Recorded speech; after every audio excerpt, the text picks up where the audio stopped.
कौन सी आराधना हो रही भाई? एक बार कहते हो जगत जननी अम्बा की जय। जगत जननी की अम्मा है वो, जगत जननी है, अम्मा है वो। जितनी माता है उनकी भी अम्मा है वो, सब बच्चों की वो माँ है, चाहे वो बड़ा हो, बूढ़ा हो, जड़ हो, चैतन्य हो, जगत जननी। भला माँ अपने बच्चे का गला कटते देख करके कैसे प्रसन्न हो सकती है? मुझे तो आज तक की बात समझ में नहीं आई कि ये लोग कैसी मूढ़ता करते हैं। परम पावन महादेव जी के अर्धांग में विराजमान भगवती भला मदिरा का भोग कैसे स्वीकार करेंगी? शराब कैसे पिएंगी? यही की बात है। हम तो ज्यादा उनसे परिचित, परिक्रमा लगाते थे तो ऐसे चामुंडा जी के इधर मिले तो उन्होंने बताया कि बाबा हम तो रोज शराब का भोग लगा के पीते हैं, चामुंडा जी को भोग लगता है से तो कुछ नहीं। पर हमारा ये विचार रहता कि देवी जी तो भगवान महादेव जी के अर्धांग में विराजमान है, परम पवित्र देवी शक्ति, वो कैसे ऐसा? अब आप अगर वो प्रसाद पीते हो, आपको माँ का भाव आ रहा हो, दर्शन हो रहा हो, तो हमें बताओ। इसका मतलब है आप अपनी मन मानी करते हैं। शास्त्रों में तो किसी भी देवता या देवी को प्रसन्न करने के लिए जब तक आराधना कर रहे हो तब तक निर्विषय होने की बात कही पाई हमने, जहां जहां आराधना पाई। ऐसी आराधना तो हमने दैत्यों की भी नहीं देखी कि वो शराब पी करके कोई काम कर रहे हैं। भाई एक ब्रह्म ऋषि की तरह उनकी जीवनचर्या हुई है जब उन्होंने कोई भी अनुष्ठान किया है। ये जो कामना से बुद्धि अपरीत हो गई है, वो लोग प्राय ऐसा कि अमुक बलि दे दो तो तुम्हारे पुत्र हो जाएगा, दूसरे के बच्चे को छीन कर तुम काट रहे हो, चाहे बकरा ही हो, मुर्गा हो, तुम्हारे बच्चा पैदा हो जाएगा। अरे वो अगर बच्चा तुम्हारे प्रारब्ध में नहीं लिखा है ना तो नहीं होगा, अगर होगा भी तो ऐसे कृत्य के कारण वो तुम्हें जीवन में कभी सुख चैन नहीं लेने देगा, कभी तुम्हारी शांति नहीं आने देगा, हर समय तुम्हें अशांत और जलना होगा।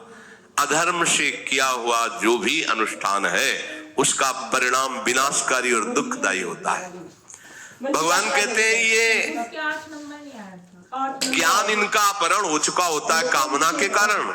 ये अपने अपने स्वभाव के अनुसार उस देवता का, उनकी आराधना के नियमों को धारण करते हैं और देवताओं की शरण होकर अपनी अपनी कामनाओं की पूर्ति चाहते हैं, क्योंकि इनका लक्ष्य केवल लोक परलोक की भोग वस्तुएं ही है जो क्षणिक है, कुछ समय के लिए है।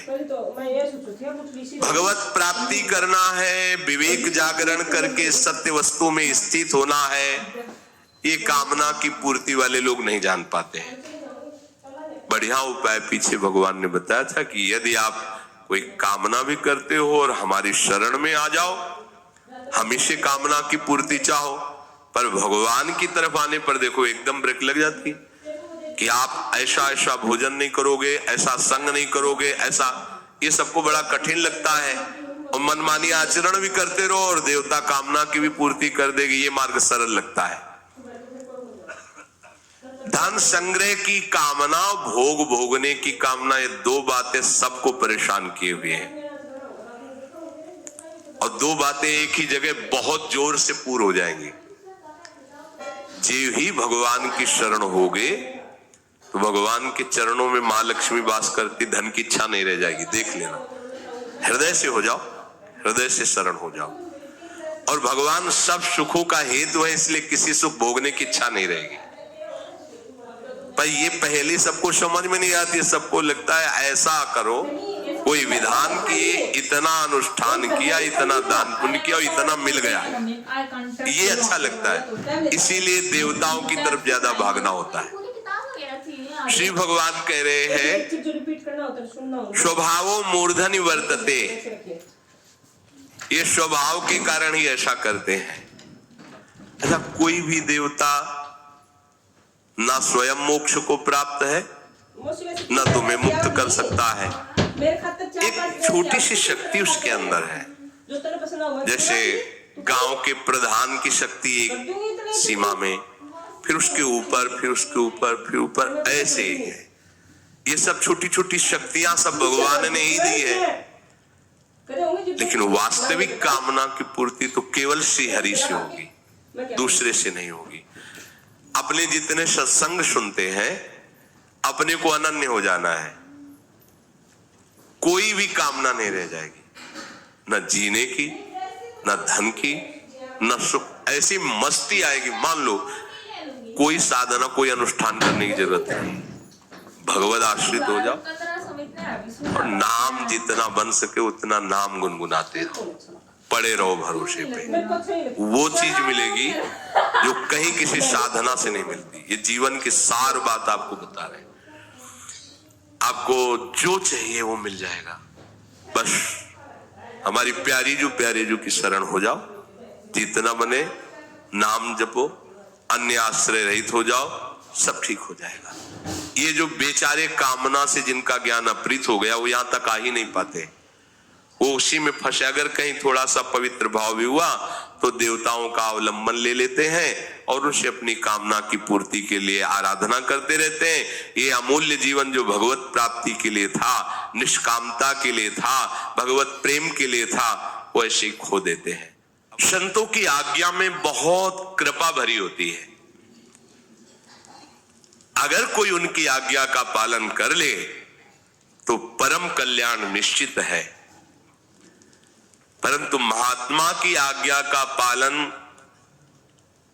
कोई देहाभिमान रहित ही कर सकता है पूर्णतया, नहीं देहाभिमान आड़े आ जाता है। देवर्षि नारद जी ने भक्ति सूत्र में कहा, महत्संगस्तु दुर्लभो अगम्यो अमोघश्च। ये महत्संग वासुदेवा स्वर्मित सा महात्मा सुदुर्लभा, महात्मा की जिसकी ये अनुभूति है जड़ चेतन सब भगवत स्वरूप है, ऐसे महात्मा का मिलना बड़ा दुर्लभ। श्री भगवान कह रहे हैं समात्मा सुदुर्लभा, महत्संगस्त दुर्लभ हो, देवर्षि नारद जी भी स्वीकार करते हैं, बड़ी दुर्लभ बातें हैं। यहां जो कहा जा रहा है कि महात्मा ऐसा दुर्लभ है,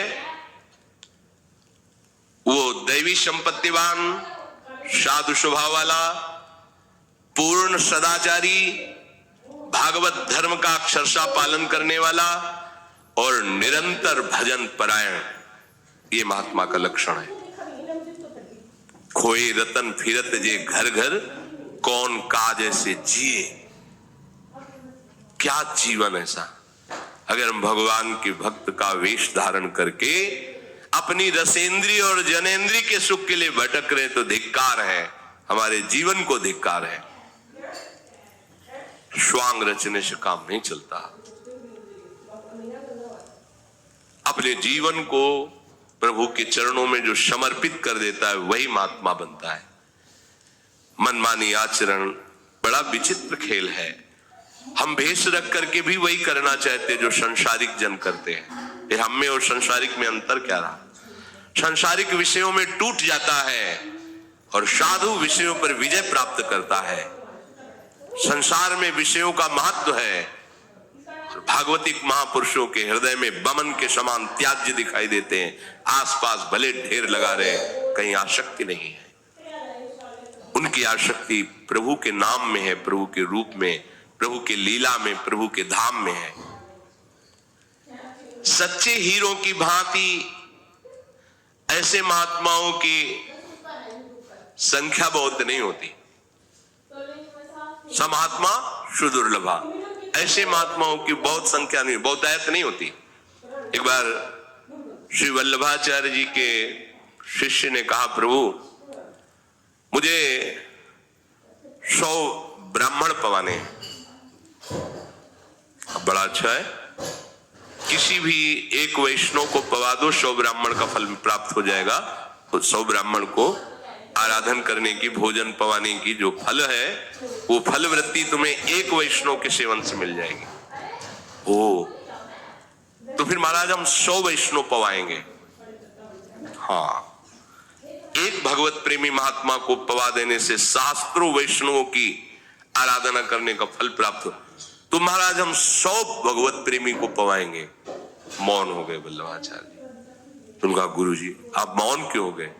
बोले 100 महात्मा भगवत प्रेमी, असंभव।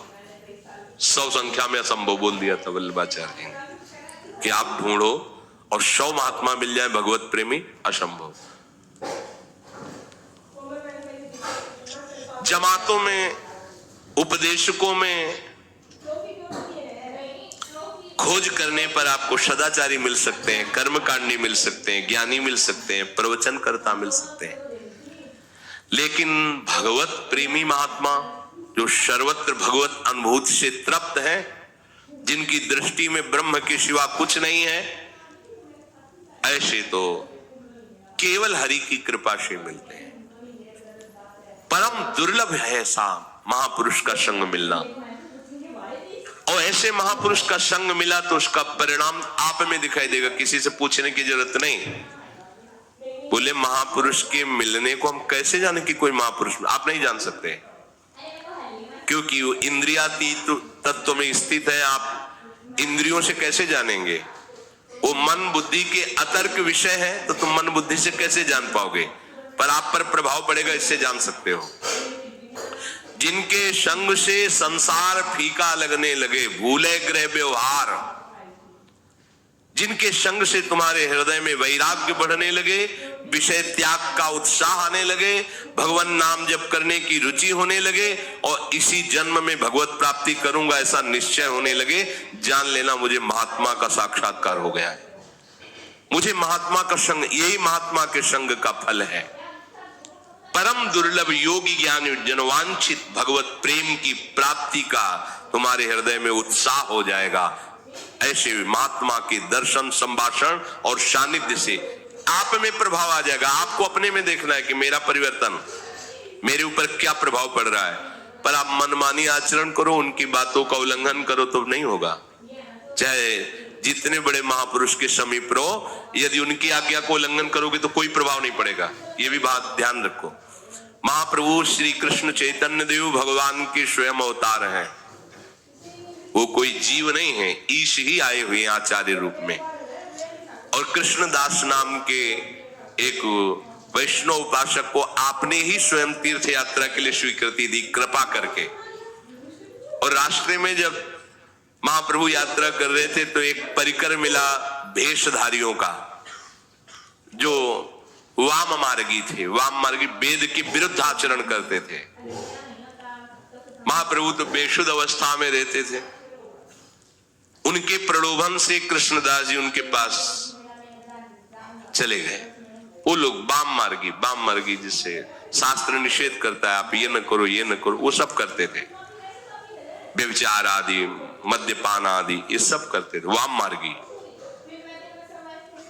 महाप्रभु को जो सुधाई, कहा कृष्णदास, देखा उन वाम मार्गियों के संग, तो कृष्णदास से कहा ऐसा क्या? और उनसे कहा तुम्हारे पास तो बहुत लोग हैं, हमारे पास तो एक ही सेवा कर, वापस कर दो। तो लोग महाप्रभु पर प्रतिकूल व्यवहार करना चाहा। भगवती तेज से कृष्णदास की रक्षा की, उनसे निकाला उनको। अब आप विचार करो, महाप्रभु चैतन्य देव के समीप यदि उनकी आज्ञा का पालन नहीं किया, उनकी बात नहीं मानी, महाप्रभु प्रेमावतार हैं, कैसे आकर्षण हो गया वाम मार्गियों का। अगर आप महापुरुष के पास रहते हो, उनके अधीनता स्वीकार नहीं करते हो, थोड़ी भी मनमानी करते हो, तो प्रभाव नहीं पड़ेगा। दूर से कोई महाप्रभु का चिंतन कर ले तो भजन में वृद्धि हो जाए। फिर महाप्रभु के समीप रह रहे हो, महाप्रभु की बात सुन रहे हो, उनकी स्थिति देख रहे हो, फिर भी तुम्हें वाम मार्गी अच्छे लगे। कहीं न कहीं मनमुखी चाल अंदर होती है, तभी उपासक महापुरुषों का परम लाभ नहीं ले पाता। इसीलिए देवर्षि नारद जी कहते हैं, महत्संगस्तु दुर्लभो। फिर अगम्यो, अगर मिल भी जाए और आप उनकी इच्छा के अनुसार न चले, उनकी आज्ञा के अनुसार न चले, तो आप उनसे कुछ ले नहीं पाएंगे। ये खास बात है। फिर आप कहोगे हमारा परिवर्तन नहीं हुआ, हमें दृश्य नहीं दिखाई दे रहा। मनमानी आचरण करने वालों का परिवर्तन थोड़ी होता है। परिवर्तन होता है मन को उनकी बात पे अधीन कर दो। महापुरुषों को अपने शरीर से भी ज्यादा प्यारा सिद्धांत होता है, ध्यान रखना। आप उनके शरीर को खूब दुलार करें, उनके सिद्धांत को रौंद दे, बिल्कुल कहीं किंचन मात्र आपको लाभ नहीं मिलेगा। आप उनके सिद्धांत पर डटे रहिए, उनकी आज्ञा का पालन कीजिए, जीत जाएंगे, माया पर विजय प्राप्त कर लेंगे। गुरुजन कोई देहाभिमानी थोड़ी होते हैं, महापुरुष जन, कि तुम उनके देह को अच्छा कपड़ा दे दिया, भोजन दे दिया तो राजी हो जाएंगे। वो शरीर में ही नहीं है, तुम्हें पता नहीं। उनका सिद्धांत ही उनका जीवन है, उनका प्राण है।